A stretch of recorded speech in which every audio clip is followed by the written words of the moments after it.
ของชมรมกายกรรมมงเลเซ็งลิสิตกล่าวรายงานต่อท่านประธานครับผม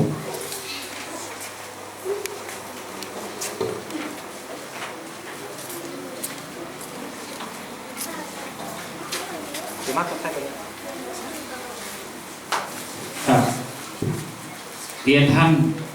จ่าสิบเอกพัฒนาศรี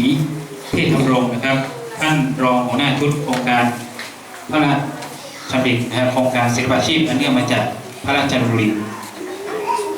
โดยยาวโดยภาจิตนะครับประธานในพิธีปิดที่เคารพนะครับข้าพเจ้านายวิสิทธิ์ชาญชัยพิทักษ์ศิลป์นะครับในนามของคณะกรรมการจัดการอบรมครั้งนี้นะครับ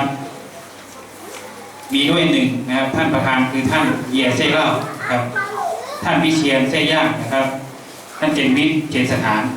ท่านปงหัวเซ่ท่อนะครับได้ดำเนินการนะจากทำโครงการนะครับเข้าค่ายเรียนรู้กิจกรรมนะครับมงเลยเซ็งครั้งที่2นะครับโดยมีวัตถุประสงค์นะครับ1ทำให้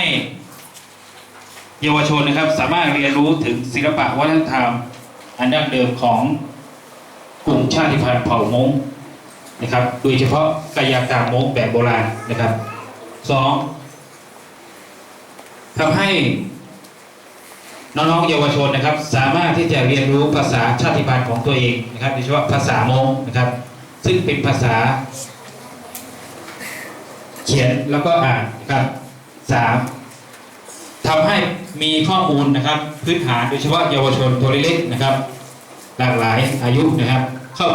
ค่ายด้วยกันนะครับ